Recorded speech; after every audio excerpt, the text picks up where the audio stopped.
निर्मला सीतारमण वित्त मंत्री, निर्मला सीतारमण वित्त मंत्री,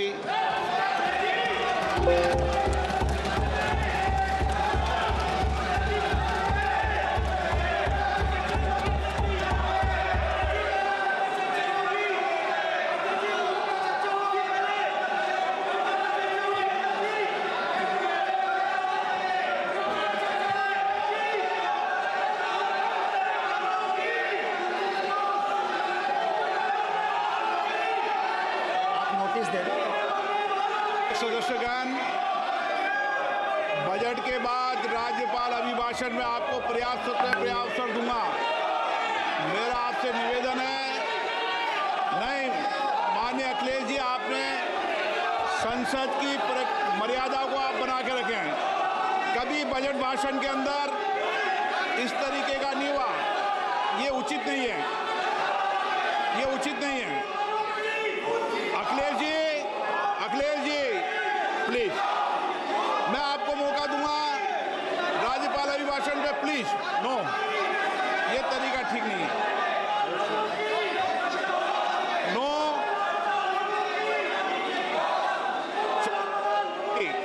राज्यपाल अभिभाषण पे चर्चा होगी।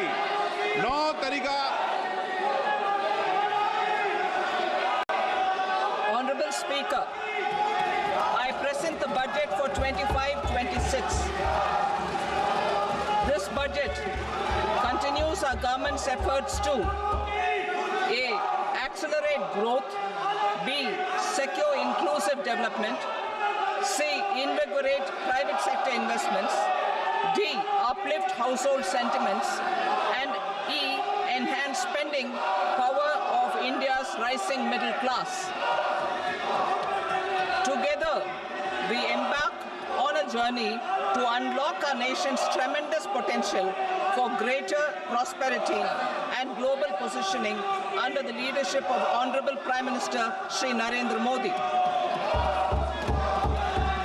As we complete the first quarter of the 21st century, continuing geopolitical headwinds suggest lower global economic growth over the medium term. However, our aspiration for a Vikasit Bharat inspires us, and the transformative work we have done during our government's first 2 terms guides us to march forward resolutely. Our economy is the fastest growing among all major economies. Our development track record for the past 10 years and structural reforms have drawn global attention. Confidence in India's capability and potential has only grown in this period. We see the next 5 years as a unique opportunity to realize Sabka Vikas, stimulating balanced growth of all regions. The great Telugu poet and playwright Gurujada Apparao had said, "Deshamante matti kadoy, deshamante manushuloy," meaning a country is not just its soil, a country is its people. In line with this, for us, Vikasit Bharat encompasses zero poverty, 100% quality good school education, access to high quality, affordable and comprehensive health care, 100% skilled labor with meaningful employment, 70% women in economic activities, and farmers making our country the food basket of the world. In this budget, the proposed development measures span 10 broad areas, focusing on Garib, youth, Annadata, and Nari, spurring agricultural growth, economy, and innovation, securing energy supplies, promoting exports, and nurturing innovation. For this journey of development, our 4 powerful engines are agriculture, MSME, investments, and exports. The fuel forms agriculture as the first engine. Now I move to specific proposals, beginning with agriculture as the first engine.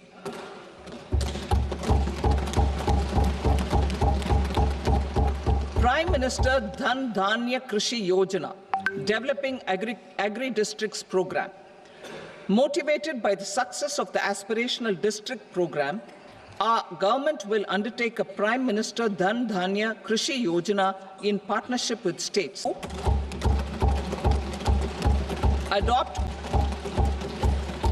Building Rural Prosperity and Resilience, a comprehensive multi-sectoral rural prosperity and resilience program will be launched in partnership with the states. This will address underemployment in agriculture through skilling, investment, technology.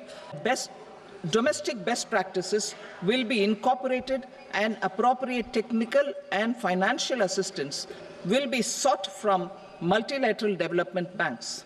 In phase 1, 100 developing agri-districts will be covered.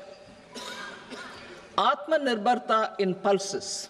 Our government is implementing the National Mission for Edible Oil Seed for achieving Atmanirbharta in edible oils. Our farmers have the capability to grow enough for our needs and more. 10 years ago, we made concerted efforts and succeeded in achieving near self-sufficiency in pulses. Farmers responded to the need by increasing the cultivated area by 50%, and government arranged for procurement and remunerative prices.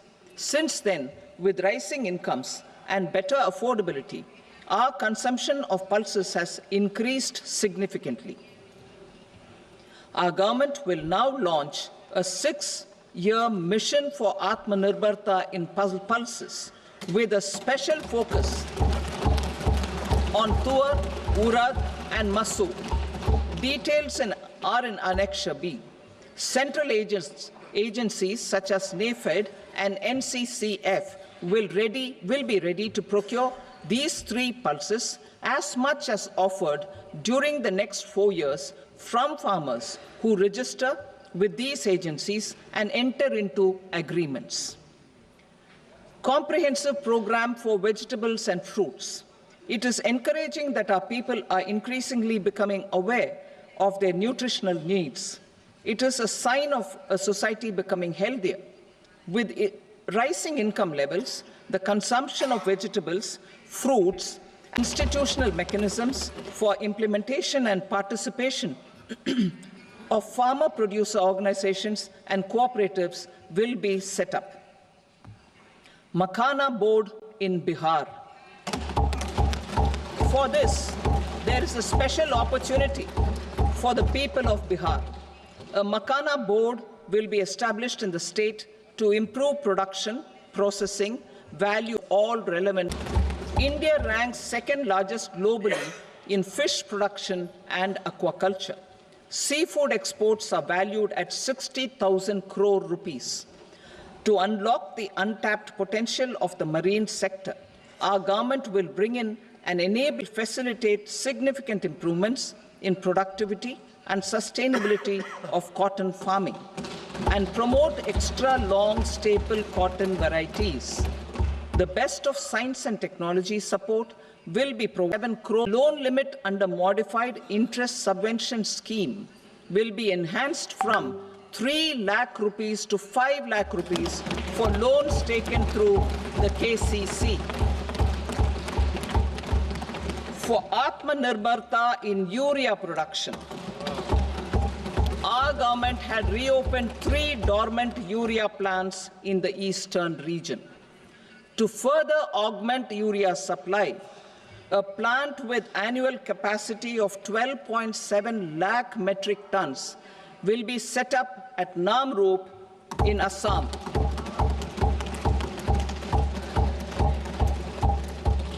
India Post, with 1.5 lakh rural post offices, complemented by the India Post Payment Bank and a vast network of 2.4 lakh Dak Sevaks, will be repositioned to act as a catalyst for the rural economy. Details are at Annexure C. India Post will also be transformed as a large public logistics organization. This will meet the rising needs of Vishwakarmas, new entrepreneurs, with a focus on MSMEs numbering 5.7 crores. Currently, over 1 crore registered MSMEs, employing 7.5 crore people and generating 36% of our manufacturing, have come together to position India as a global manufacturing hub. With their quality products, these MSMEs are responsible for 45% of our exports. To help them achieve higher efficiencies of scale, technological upgradation, and better access to capital, the investment and turnover limits for classification of all MSMEs will be enhanced to 2.5 and 2 times respectively. This will give them the confidence to grow and generate employment for our youth. The guarantee fee being moderated to 1% for loans in 27 focus sectors which are important for Atmanirbhar Bharat. And for well-run exporter MSMEs, for term loans up to 20 crore rupees. Also for the micro enterprises, we will introduce customized credit cards with a 5 lakh rupee limit for micro enterprises registered on Udyam portal. In the first year, 10 lakh such cards will be issued. Fund of funds for startups. The alternate investment fund, AIFs, for startups have received commitments of more than 91,000 crores rupees. These are supported by the fund of funds set up with the Government of India's contribution of 10,000 crore rupees. Now, a new fund of funds with expanded scope and a fresh contribution of another 10,000 crore rupees will be set up. A new scheme will be launched for 5 lakh women, scheduled castes and scheduled tribes, first-time entrepreneurs. This will provide term loans up to 2 crore rupees during the next 5 years. The scheme will incorporate lessons from the successful Stand Up India scheme. Online capacity building for entrepreneurship and managerial skills will also be organized. Measures for labor-intensive sectors. To promote employment and entrepreneurship opportunities in labor-intensive sectors, our government will undertake specific policy and facilitation measures. To enhance the productivity, quality, and competitiveness of India's footwear and leather sector, a focused product scheme will be implemented. The scheme will support design capacity, component manufacturing, and machinery required for production of non-leather quality footwear, besides the support for leather footwear and products. The scheme is expected to facilitate employment for 22 lakh persons. That will create high-quality, sustainable toys that will represent the Made in India brand. Support for food processing.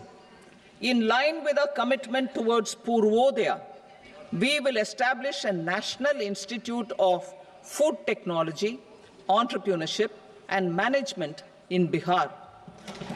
The institute will provide a strong fillip to food processing activities in the entire eastern region. This will result in 1. Enhanced income for the farmers through value addition to their produce, and 2. Skilling entrepreneurship and employment opportunities for the youth. Manufacturing mission, furthering Make in India. Our government will set up a national manufacturing mission covering small, medium, and large industries for furthering Make in India by providing policy support, execution roadmaps, governance, and monitoring framework for central ministries and states. Details are in Annexure E.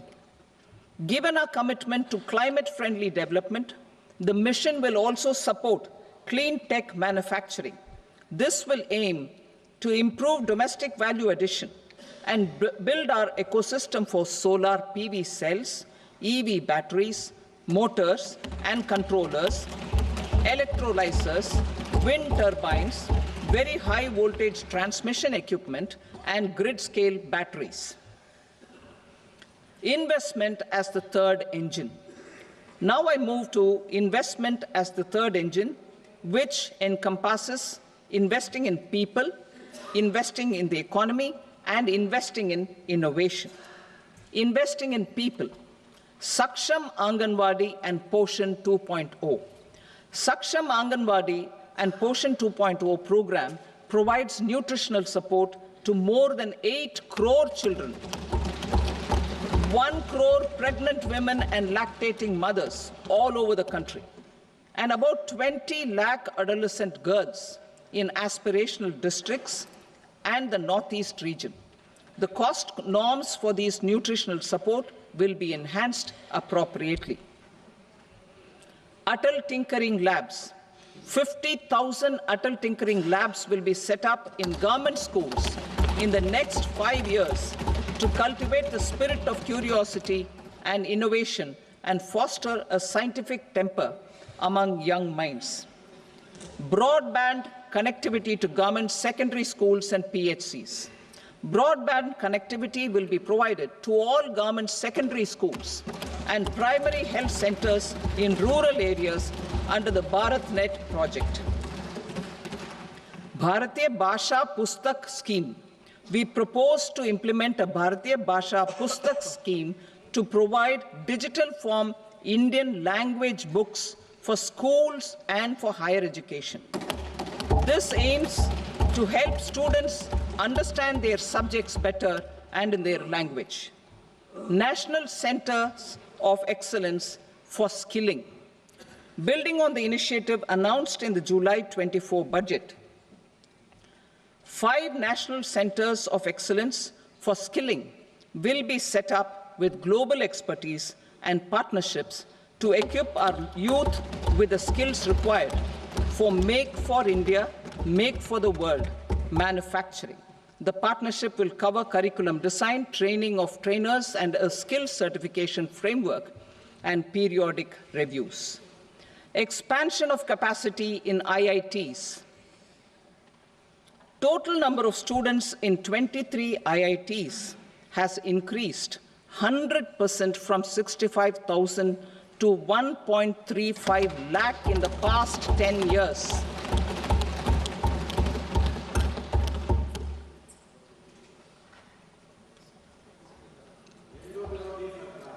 Additional infrastructure will be created in the 5 IITs started after 2014 to facilitate education for 6,500 more students. Hostel and other infrastructure capacity at IIT Patna will also be expanded.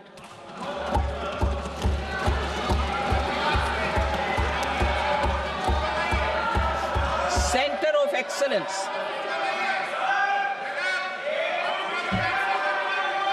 Center of Excellence in AI for Education.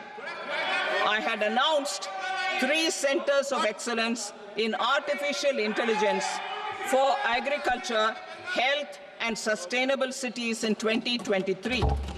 Now a center of excellence in artificial intelligence for education will be set up with a total outlay of 500 crores. Expansion of medical education.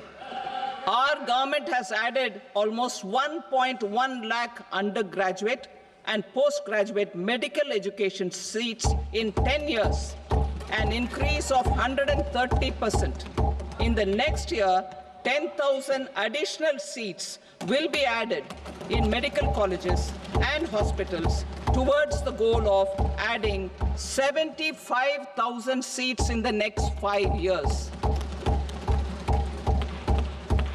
Daycare cancer centers in all district hospitals. Our government will facilitate setting up of daycare cancer centers in all district hospitals in the next 3 years. 200 centers will be established in 25-26 itself. Strengthening urban livelihoods. Our government has been giving priority to assisting urban poor and vulnerable groups. A scheme for socio-economic upliftment of urban workers will be implemented to help them improve their incomes, have sustainable livelihoods, and a better quality of life. PM Swanidhi scheme has benefited more than 68 lakh street vendors, giving them respite from high-interest informal sector loans. Building on this success, the scheme will be revamped with enhanced loans from banks, UPI-linked credit cards with 30,000 rupees limit, and capacity building support. Social Security Scheme for welfare of online platform workers. Gig workers of online platforms provide great dynamism to the new age services economy.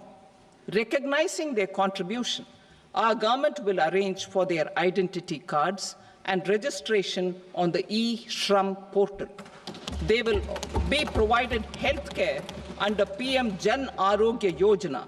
This measure is likely to assist nearly 1 crore gig workers.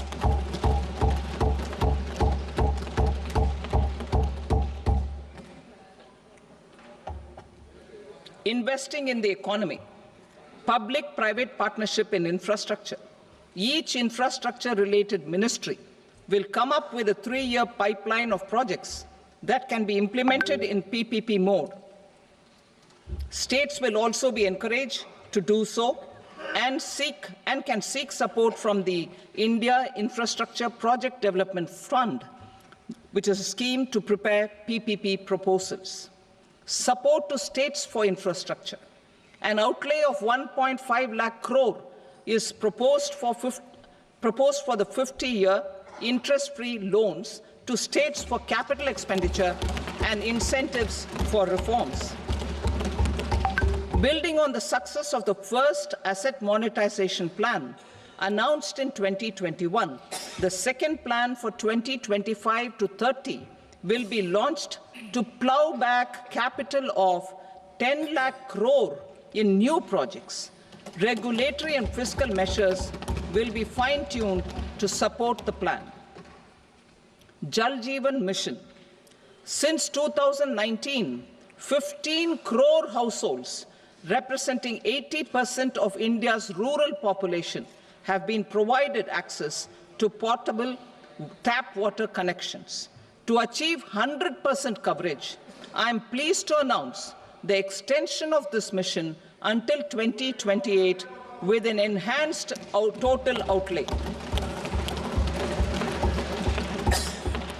The mission's focus will be on the quality of infrastructure and O&M of rural piped water supply schemes through Jan Bhagidari.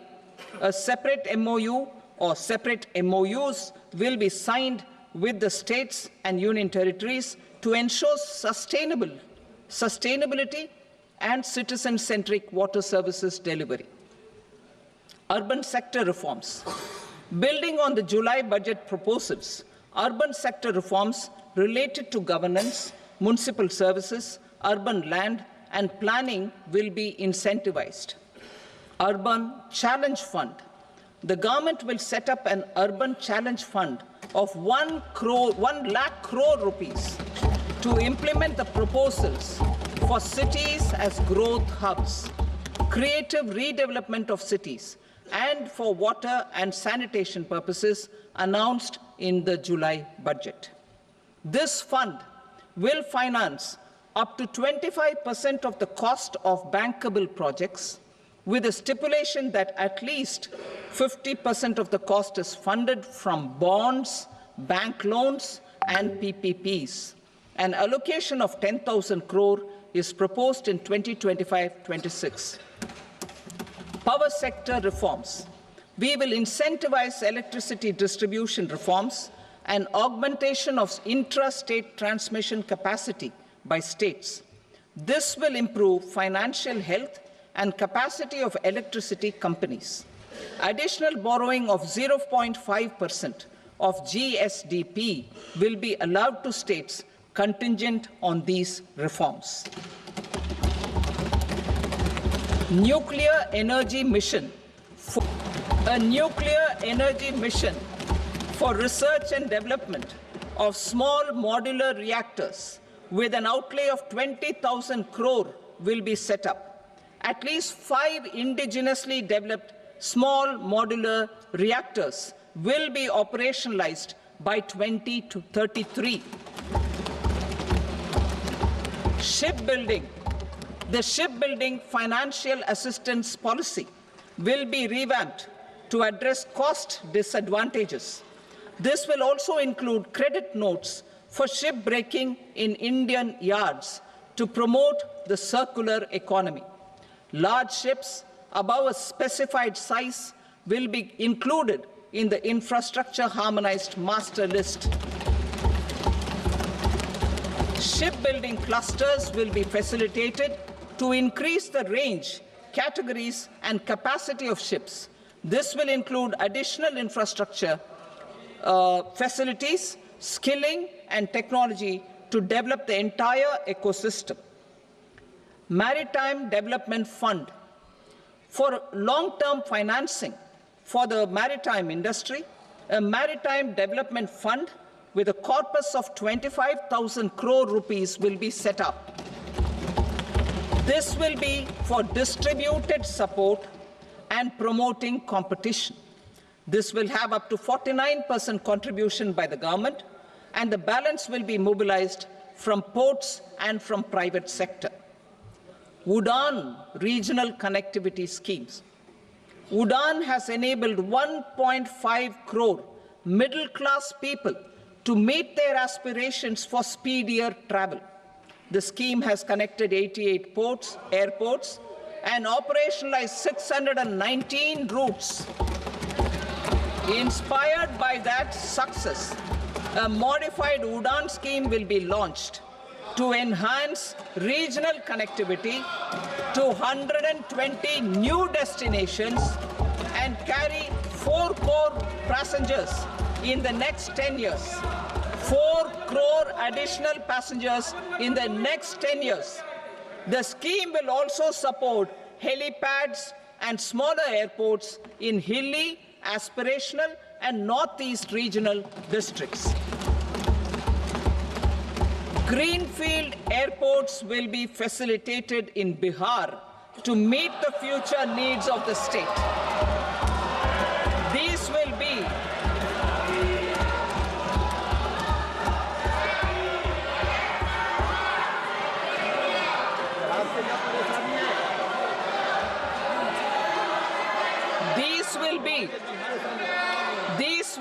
in addition to the expansion of the capacity of Patna Airport and a brownfield airport in Beta. Western Kosi Canal project in Mithilanchal. Financial support will be provided for the Western Kosi Canal ERM project, benefiting a large number of farmers, cultivating over 50,000 hectares of land in the Mithilanchal region of Bihar. Mining sector reforms. Mining sector reforms, including those for minor minerals, will be encouraged through sharing of best practices and institutions of a state mining index. A policy for recovery of critical minerals from tailings will be brought out. Under the special window for affordable and mid-income housing, SWAMI, 50,000 dwelling units in stressed housing projects have been completed and keys handed over to home buyers. Another 40,000 units will be completed in 2025, further helping middle-class families who are paying EMIs on loans taken for apartments while also paying rent for their current dwellings. Building on this success, SWAMI Fund 2 will be established as a blended finance facility with contribution from the government, banks, and private investors. This fund of 15,000 crore rupees will aim for expeditious completion of another 1 lakh units. PM Gati Shakti data for private sector. For furthering PPPs and assisting the private sector in project planning, access to relevant data and maps from the PM Gati Shakti portal will be provided. Tourism for employment-led growth. Top 50 tourist destination sites in the country will be developed in partnership with states through a challenge mode.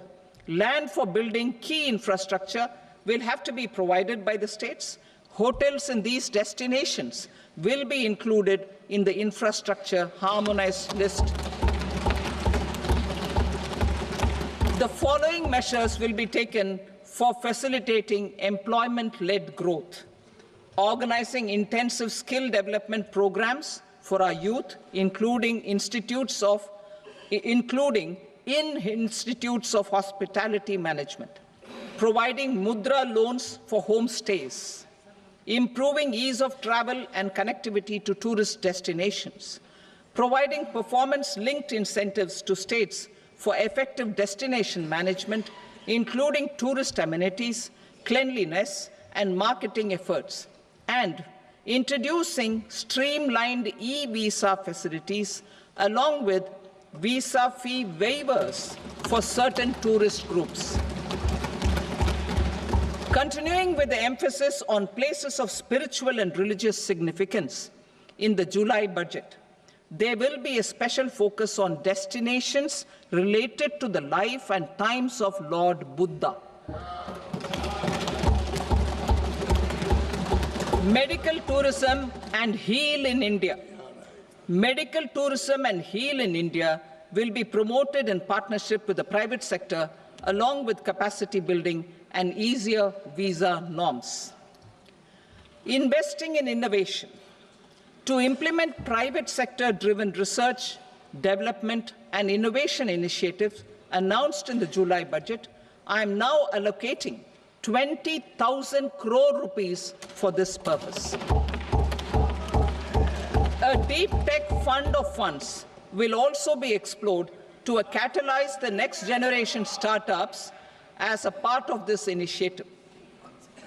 In the next 5 years, under the PM Research Fellowship Scheme, we will provide 10,000 fellowships for technological research in IITs and IISc with enhanced financial support.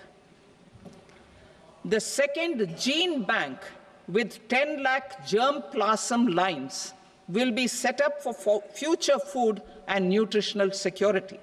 This will provide conservation support to both public and private sectors for genetic resources. We will start a national geospatial mission to develop foundational geospatial infrastructure and data. Using PM Gati Shakti, this mission will facilitate modernization of land records, urban planning, and design of infrastructure projects. A Gyan Bharatam mission for survey, documentation, and conservation of our manuscript heritage with academic institutions, museums, libraries, and private collectors will be undertaken to cover more than 1 crore manuscripts. We will set up a national digital repository of Indian knowledge systems for knowledge sharing. Now I move to exports as the fourth engine. We will set up an export promotion mission with sectoral and ministerial targets driven jointly by the Ministries of Commerce, MSME, and Finance.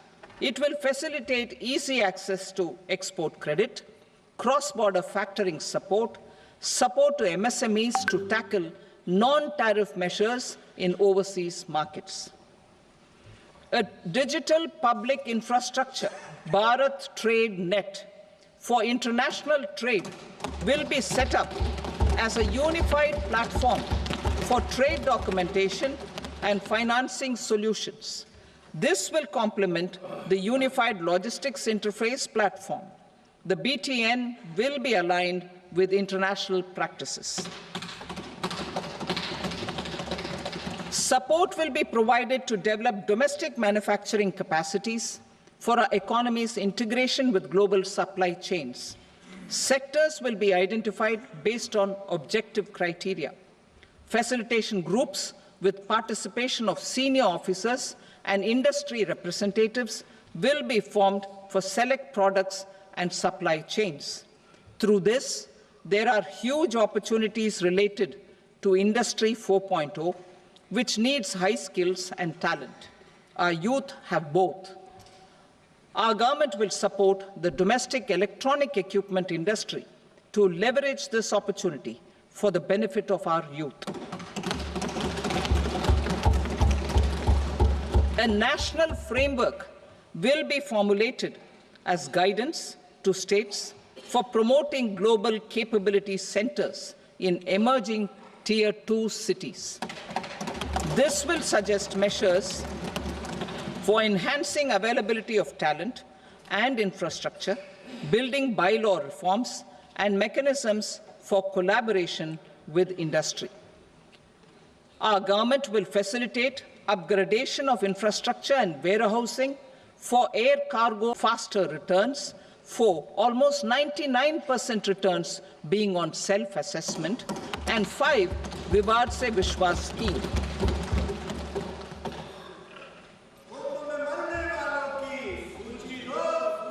Continuing these efforts, I reaffirm the commitment of the Tax Department to trust first, scrutinize later.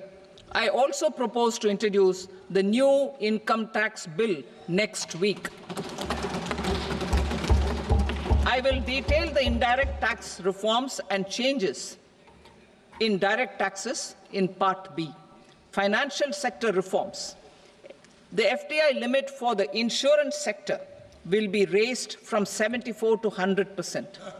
This enhanced limit will be available for those companies which invest the entire premium in India.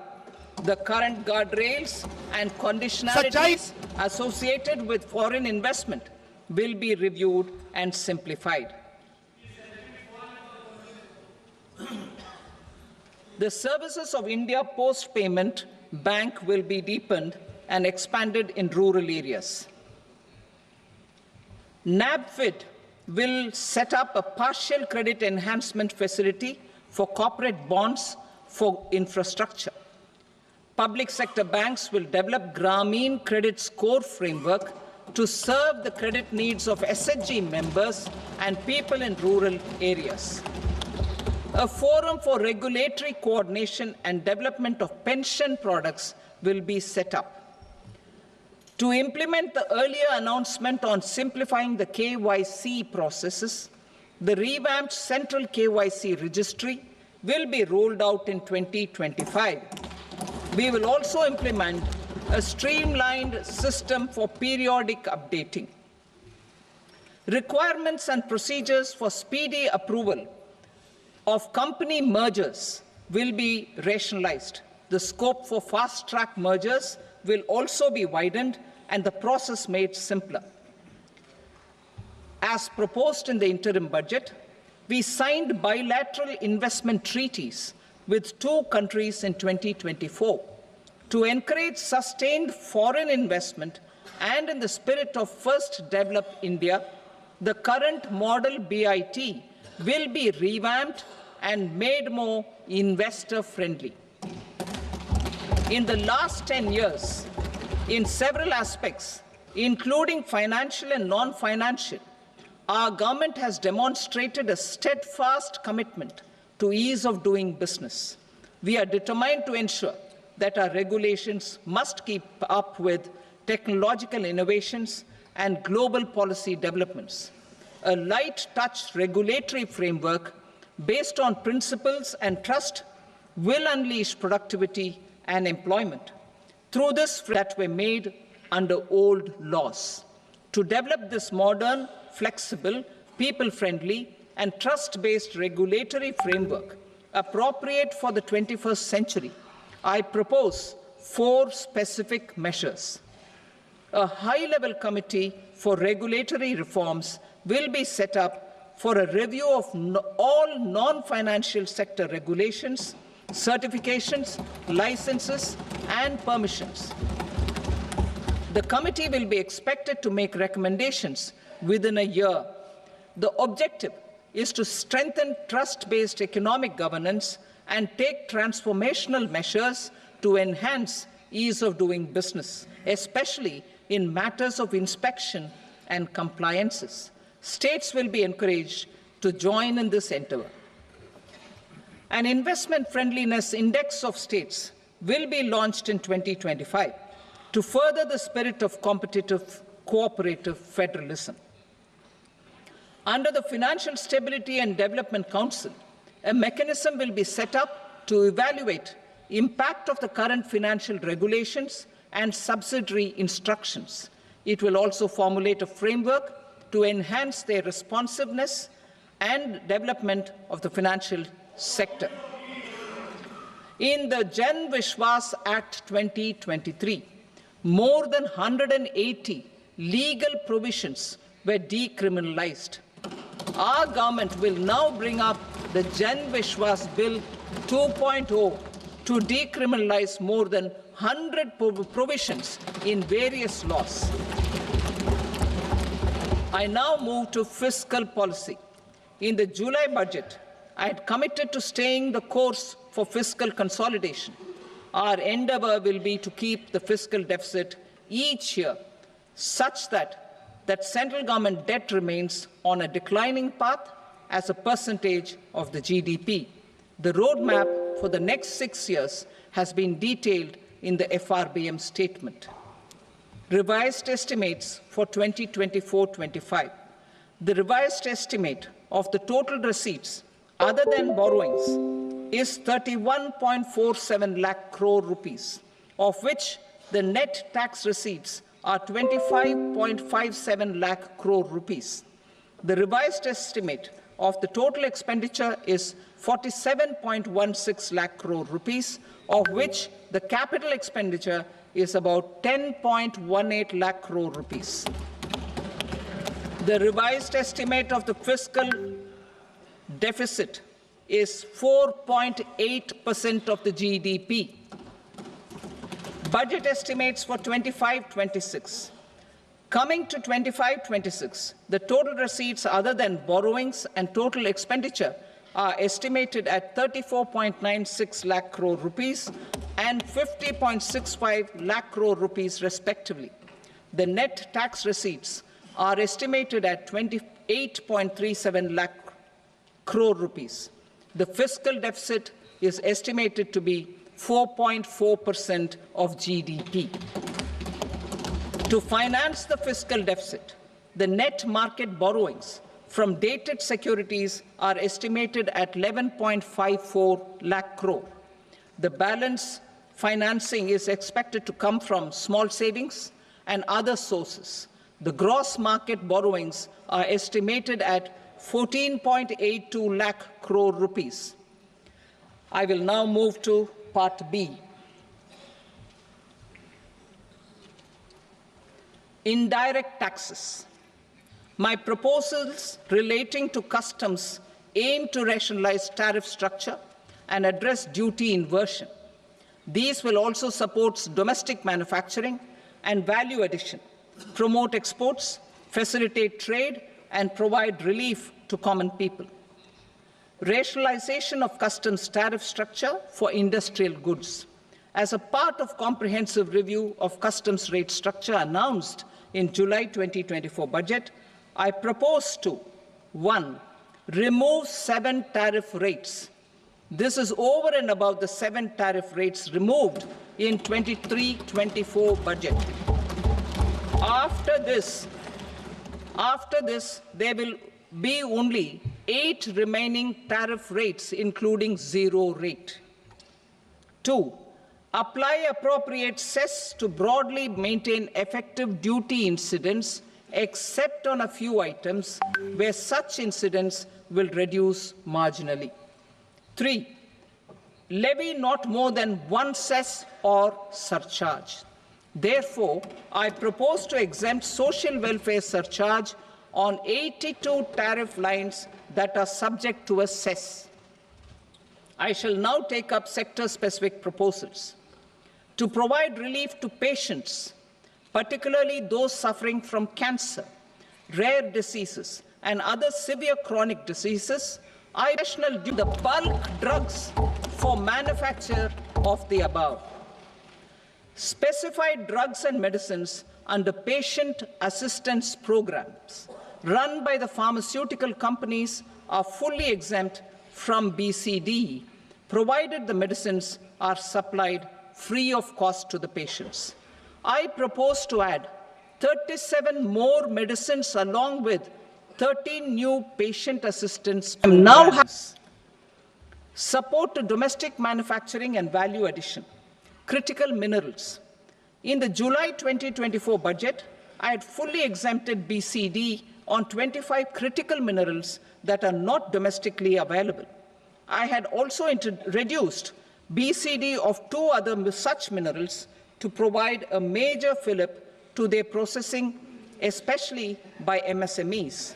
Now, I propose to fully exempt cobalt powder and waste, the scrap of lithium-ion battery, lead, zinc, and 12 more critical minerals.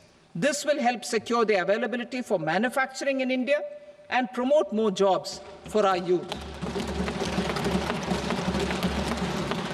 To promote domestic production of technical textile products such as agro-textiles, medical textiles, and geotextiles at competitive prices, I propose to add 2 more types of shuttle-less looms to the list of fully exempted textile machinery. I also propose to revise the BCD rate on knitted fabrics covered by 9 tariff lines from 10 or 20 to 20% or 115 rupees per kg, whichever is higher. Electronic goods. In line with our Make in India policy and to rectify inverted duty structure, I propose to increase the BCD on interactive flat panel display from 10% to 20% and reduce the BCD to 5% on open cell and other components.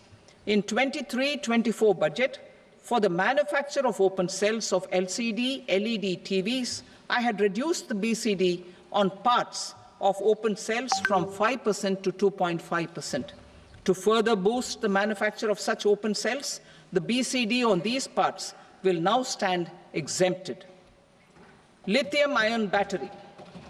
To the list of exempted capital goods, I propose to add 35 additional capital goods for EV battery manufacturing and 28 additional capital goods for mobile phone battery manufacturing. This will boost domestic manufacture of lithium-ion batteries, both for mobile phones and for electric vehicles. Shipping sector. Considering that shipbuilding has a long gestation period, I propose to continue the exemption of BCD on raw materials, components, consumables, or parts for the manufacture of ships for another 10 years.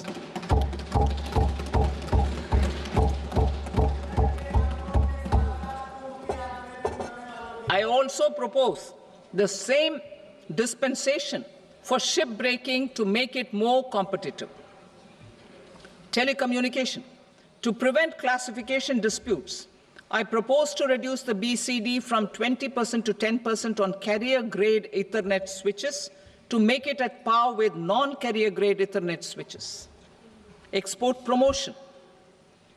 To facilitate exports of handicrafts, I propose to extend the time period for export from 6 months to 1 year, further extendable by another 3 months if required. I also propose to add 9 items to the list of duty-free inputs. Leather sector. I propose to fully exempt BCD on wet blue leather to facilitate imports for domestic value addition and employment. I also propose to exempt crust leather from 20% export duty to facilitate exports by small tanners. Marine products. To enhance India's competitiveness in the global seafood market, I propose to reduce BCD from 30% to 5% on frozen fish paste, surimi, for manufacture and export of its analog products. I also propose to reduce BCD from 15% to 5% on fish hydrolysates for manufacture of fish and shrimp feed. In July 2024 budget, to promote development of domestic MROs for aircraft and ships, I had extended the time limit for export of foreign origin goods that were imported for repairs from 6 months to 1 year and further extendable by 1 year. I now propose to extend the same dispensation for railway goods. Time limit for provisional assessment. Presently, the Customs Act 1962 does not provide any time limit to finalize provisional assessments, leading to uncertainty and cost to trade. As a measure of promoting ease of doing business, I propose to fix a time limit of 2 years, extendable by a year, for finalizing the provisional assessment. I propose to introduce a new provision that will enable importers or exporters, after clearance of goods, to voluntarily declare material facts and pay duty with interest but without penalty. This will incentivize voluntary compliance. However, this will not apply in cases where department has already initiated audit or investigation proceedings. For industry to better plan their imports, I propose to extend the time limit for the end use of imported inputs in the relevant rules from 6 months to 1 year. This will provide operational flexibility in view of cost and uncertainty of supply. Further, such importers will now have to file only quarterly statements instead of a monthly statement.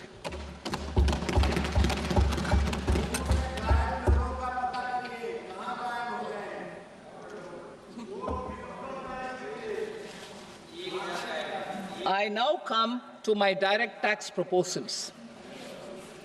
In Part A, I have briefly underlined taxation reforms as one of key reforms to realize our vision of Vikasit Bharat. In respect of criminal law, our government had earlier ushered in Bharatiya Nyaya Sanhita, replacing Bharatiya Danda Sanhita. I am happy to inform this august House and the country that for new income tax bill will carry forward the same spirit of Nyaya in its drafting as well. The new bill will be clear and direct in text with close to half and words.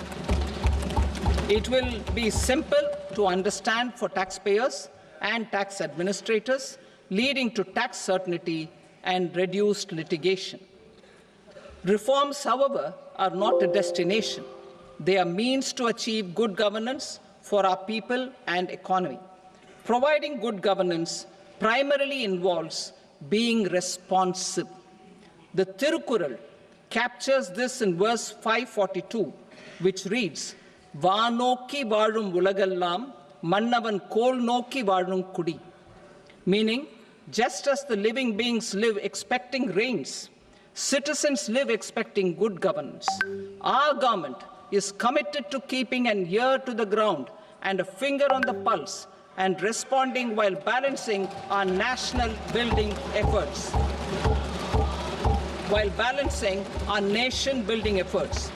The following measures will detail just how our government will, under the guidance of PM Modi, has taken steps to understand and address. I repeat that sentence, sir.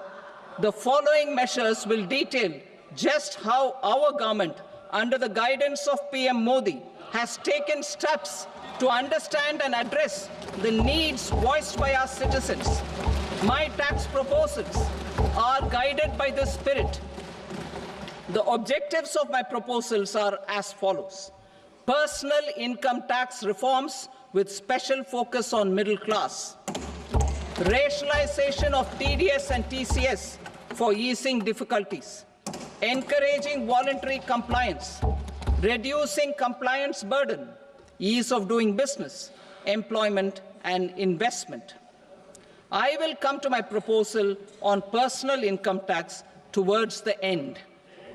TDS and TCS, rationalization for easing difficulties. I propose to rationalize tax deduction at source, TDS, by reducing the number of rates and thresholds above which TDS is deducted. Further, threshold amounts for tax deduction will be increased for better clarity and uniformity. The limit for tax deduction on interest for senior citizens is being doubled from the present 50,000 rupees to 1 lakh rupees. Similarly, the annual limit of 2.40 lakh rupees for TDS on rent is being increased to 6 lakh rupees. This will reduce the number of transactions liable to TDS, thus benefiting small taxpayers receiving small payments. The threshold to collect tax at source, the TCS, on remittances under RBI's liberalized remittance scheme, the LRS, is proposed to be increased from 7 lakh to 10 lakhs. I also propose to remove TCS on remittances for education purposes, where such remittances is out of a loan taken from a specified financial institution. Both TDS and TCS are being applied on any transaction related to sale of goods. To prevent such compliance difficulties, I propose to omit the TCS. I also propose that the provisions of the higher TDS deduction will now apply only in non-PAN cases. In July 2024, the delay for payment of TDS up to the due date of filing statement was decriminalized. I propose to provide the same relaxation to TCS provisions as well. The government under the leadership of Prime Minister Modi believes in Sabka Saath, Sabka Vikas, Sabka Vishwas and Sabka Prayas. In line with this, we brought in updated return facility in 2022 for voluntary compliance by taxpayers who had omitted to report their correct income. Our trust in taxpayers was proved right. Nearly 90 lakh taxpayers voluntarily updated their incomes by paying additional tax. Taking this trust further, I now propose to extend the time limit to file updated returns for any assessment year from the current limit of 2 years to 4 years. I propose to reduce the compliance burden for small charitable trusts and institutions by increasing their period of registration from 5 years to 10 years. It is also proposed that disproportionate consequences do not arise for minor defaults, such as incomplete applications filed by charitable entities. Presently, taxpayers can claim the annual value of self-occupied properties as nil only on the fulfillment of certain conditions. Considering the difficulties faced by taxpayers, it is proposed to allow the benefit of 2 such self-occupied properties without any condition. To streamline the process of transfer pricing and to provide an alternative to yearly examination, I propose to introduce a scheme for determining arm's length price of international transaction for a block period of 3 years. This will be in line with global best practices. With a view to reduce litigation, and provide certainty in international taxation, the scope of safe harbor rules is being expanded. A number of senior and very senior citizens have very old national savings schemes accounts. As interest is no longer payable on such accounts, I propose to exempt withdrawals made from NSS by individuals on or after 29th August 2024. I am also proposing to allow similar treatment. Is being made operational now. In July 2024, we brought in the Vivad Se Vishwas scheme to resolve income tax disputes pending in appeal. The scheme has received a great response, with nearly 33,000 taxpayers having availed of the scheme to settle their disputes. I have a few proposals to promote investment and employment. It is proposed to provide a presumptive taxation regime for non-residents who provide services to a resident company that is establishing or operating an electronics manufacturing facility. I further propose to introduce a safe harbor for tax certainty for non-residents who store components for supply to specified electronics manufacturing units. Presently, the tonnage tax scheme is available only to sea-going ships.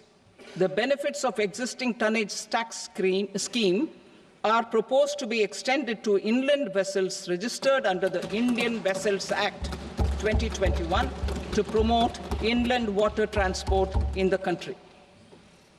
Extension for incorporation of startups. We continue to support the Indian startup ecosystem. I propose to extend the period of incorporation by 5 years to allow the benefit available to startups which are incorporated before 1/4/2030. In order to attract and promote additional activities in the IFSC, I am inter alia proposing specific benefits to ship leasing units, insurance offices, and treasury centers of global companies which are set up in IFSC. Further, to claim benefits, the cut-off date for commencement in IFSC has also been extended by 5 years to 31/3/2030. Category 1 and Category 2 AIFs are undertaking investments in infrastructure and other such sectors. I propose to provide certainty of taxation to these entities on the gains from securities, to promote funding from sovereign wealth funds and pension funds to the infrastructure sector. I propose to extend the date of making an investment by 5 more years up to 31st March 2030.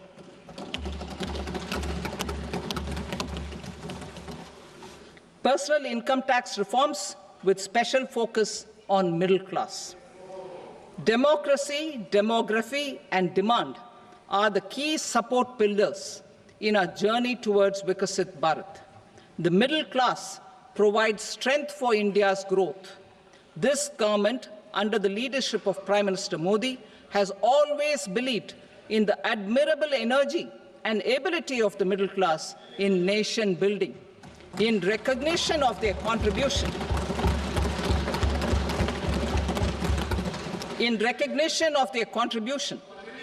we have periodically reduced their tax burden.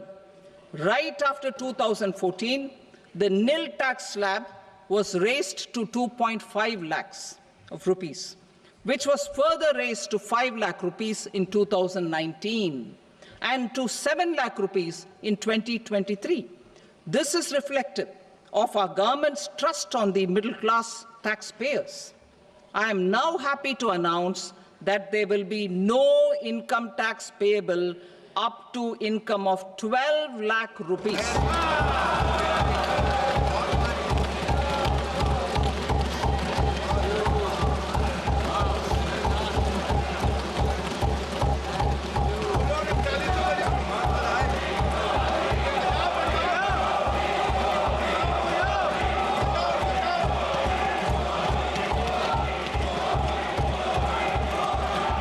ये जो budget है, अगर हम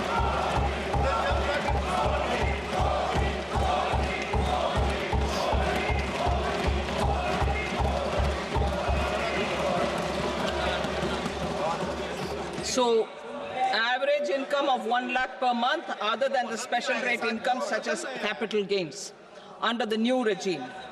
This limit will be 12.75 lakh for salaried taxpayers due to the standard deduction of 75,000.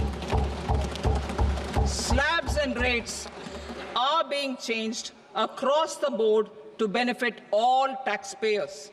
The new structure will substantially reduce the taxes of the middle class and leave more money in their hands, boosting household consumption, savings, and investment.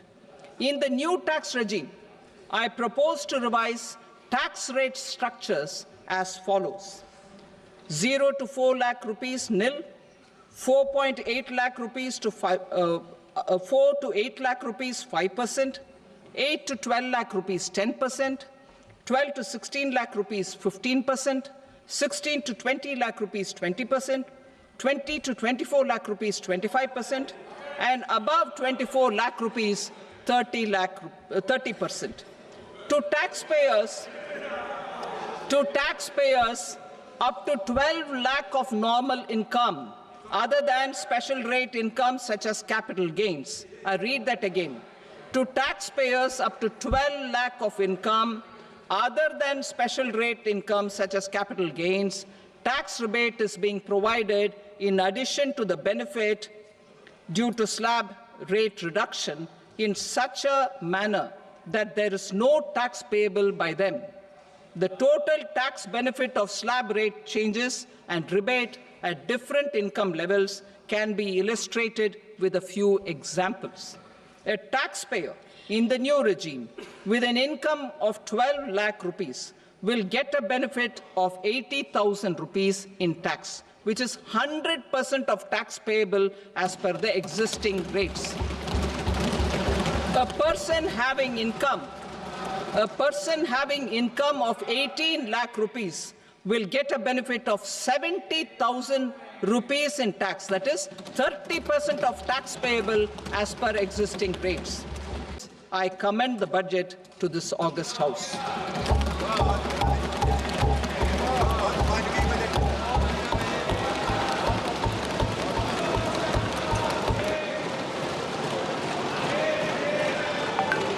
Item number 2, Srimati Nirmala Sitharaman. Sir, with your permission, I rise to lay on the table the following statements under Section 3(1) of the Fiscal Responsibility and Budget Management Act, 2003. Medium-term fiscal policy cum fiscal policy strategy statement and macroeconomic framework statement. Item number 3, Srimati Nirmala Sitharaman. Sir, with your permission, I rise to move for leave to introduce the Finance Bill 2025. प्रश्न ये है कि विधेयक को पुनर्स्थापित करने की अनुमति प्रदान की जाए।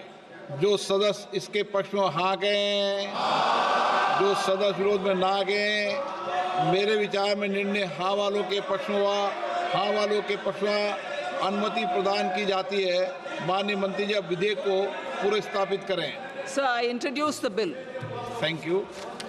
सभा की कार्रवाई सोमवार दिनांक 3 फरवरी 2025 को प्राप्त 11 बजे तक के लिए स्थगित की जाती है।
कॉफी पर कुरुक्षेत्र शो में मेहमानों द्वारा व्यक्त की गई राय और कमेंट्स उनके निजी विचार हैं। मेहमानों के को इंडिया टीवी या शो के होस्ट की राय न मानी जाए। इंडिया टीवी का मकसद किसी भी व्यक्ति या वर्ग की भावना को ठेस पहुंचाना नहीं है।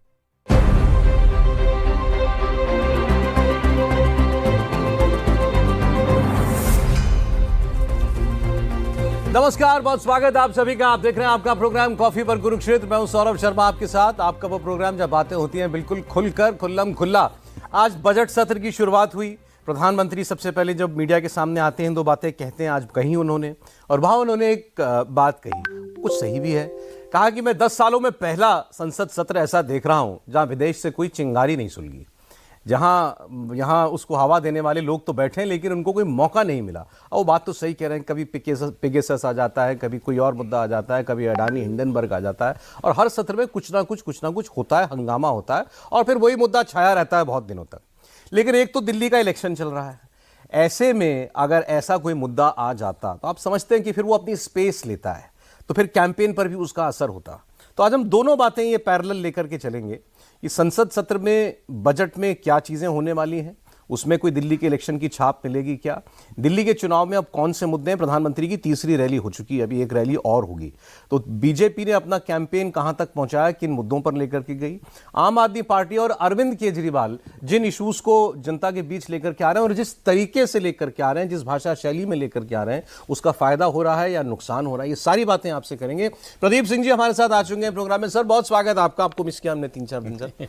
दीपक चौरसिया जी हमारे साथ हैं, बहुत स्वागत दीपक सर आपका भी। और देवेंद्र पराशर हमारे पॉलिटिकल एडिटर प्रोग्राम में। देवेंद्र आपका बहुत स्वागत है। लेकिन शुरुआत आज की उसे कंट्रोवर्सी से जो सोनिया गांधी जी के एक बयान से निकली। आमतौर पर सोनिया गांधी अब तो बहुत कम एक्टिव हैं, बोलती भी कम है वो, लेकिन आज जब राष्ट्रपति का अभिभाषण हो गया उसके बाद मीडिया ने उनसे पूछा कि आपको कैसा लगा, तो पहले राहुल गांधी से पूछा तो उन्होंने कहा बोरिंग। एक शब्द में उन्होंने निपटा दिया सारा भाषण, बोरिंग। उसके बाद सोनिया जी के पास जब बोलने का मौका है तो उन्होंने कहा कि अंग्रेजी में वो बोल रही थी कि शी वाज टायर्ड, वो थक गई थी। और फिर उन्होंने एक फ्रेज इस्तेमाल कर दिया, पुअर थिंग, मतलब बेचारी, थक गई थी वो इतना लंबा भाषण था ऐसा। उनकी वो उनकी तरफ से सफाई देने वाले कह रहे हैं कि वो तो केवल एक हमदर्दी दिखा रही थी राष्ट्रपति के लिए, क्योंकि दोनों जो हैं वो बुजुर्ग महिलाएं हैं और इसलिए उनको ऐसा लगा कि वो शी वाज टायर्ड, वो थक गई थी। प्रियंका गांधी वाड्रा से भी, वो बगल में खड़ी थी, उनसे बाद में पूछा कि भाई ये तो विवाद हो गया सोनिया जी के बयान पर, तो उन्होंने भी इस पर सफाई दी कि भाई ऐसा उनका कोई इंटेंशन नहीं था। खड़गे साहब को भी आना पड़ा कांग्रेस अध्यक्ष को सफाई देने के लिए। उन्होंने भी कहा कि बीजेपी खामखा का मुद्दा उछाल रही है, ये तो अपमान तो उन्होंने राष्ट्रपति का किया था जब नई संसद के उद्घाटन में भी उनको नहीं बुलाया था। बहरहाल तो अब ये कि नई कंट्रोवर्सी बन गई है, तो पहले आइए इसी को निपटा लेते हैं, इसी पर बात कर लेते हैं। सर आपने वो स्टेटमेंट देखा, अब बीजेपी के प्रधानमंत्री ने अभी अपनी दिल्ली की सभा में ये कहा कि कांग्रेस के शाही परिवार के लोगों ने राष्ट्रपति का अपमान किया। एक शख्स राहुल गांधी ने उनके भाषण को बोरिंग कहा और सोनिया गांधी ने उनको गरीब और चीज कहा, पुअर थिंग, गरीब और चीज कहा। प्रधानमंत्री ने उसका अनुवाद करके बताया। इसमें है कोई कंट्रोवर्सी? नहीं, निश्चित रूप से आप देखिए, बैकग्राउंड देखेंगे तो आपको लगेगा बड़ी सामान्य बात। इस परिवार की आदत रही है संवैधानिक पदों पर बैठे लोगों को इस तरह से ट्रीट करने की। बहुत पुरानी बात न कीजिए, आप ज्ञानी जैल सिंह से शुरू कीजिए। जब वो राष्ट्रपति पद का चुनाव लड़ रहे थे और अलग अलग राज्यों में कैंपेन के लिए जा रहे थे, तो उन्होंने कहा इंदिरा जी के कहने पर झाड़ू भी लगा सकता हूँ।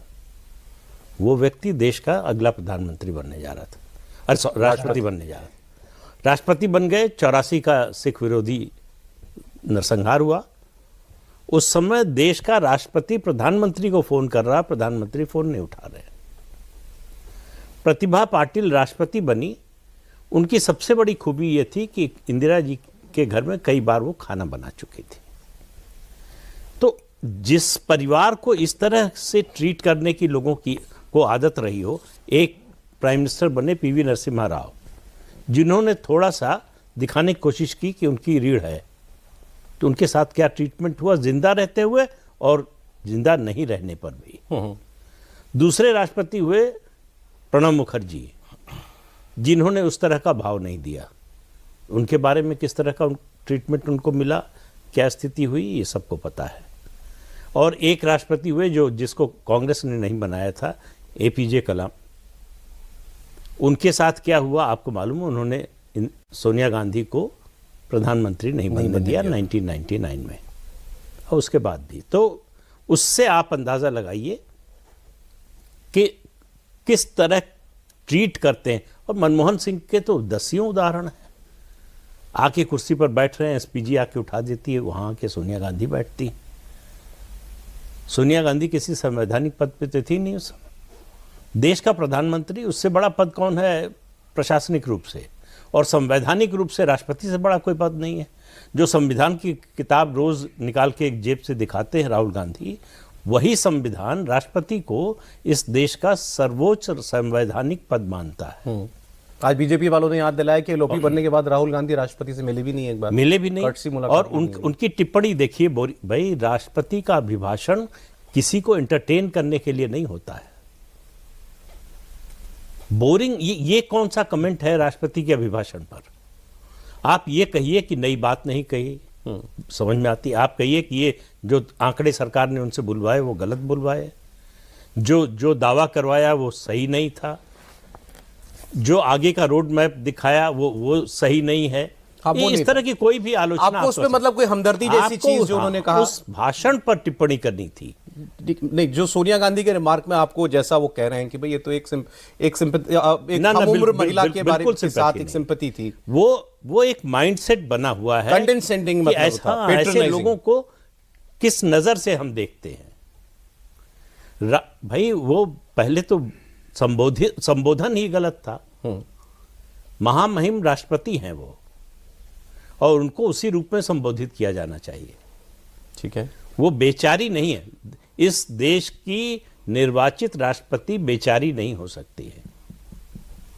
ये किसी के कितना भी बड़ा नेता था तो बहुत कैजुअल, ये तो बात सही है। खैर, आप तो शायद पार्लियामेंट में ही थे उस वक्त। हाँ, लेकिन सौरभ उस रूप में नहीं कहा गया था कि कैजुअल लगे। वो एकदम से एक डिजाइन के तहत अगर कहा जाए तो जो परिस्थितियां थी उससे ऐसा लगा। डिजाइन के तहत मैं क्यों कह रहा हूँ कि जब पार्लियामेंट के गेट से ये तीनों बाहर निकले तो हाउस से लेके पार्लियामेंट के वहाँ नीचे बाहर आने तक मकर गेट जो है, उससे मकर गेट से भी कम से कम पैदल चल के साथ आए होंगे, कम लगभग 30 मीटर। ठीक, अंदर पूरा कॉरिडोर, अंदर का हॉल, मतलब लगभग 100 मीटर आप ट्रेवल करके आ रहे हो और आपस में बातचीत करते आ रहे हो। तो अगर वैसा रिमार्क रहता है, इनफॉर्मल अंदाज में कुछ बोल देना, तो आप बोल लिए होगे,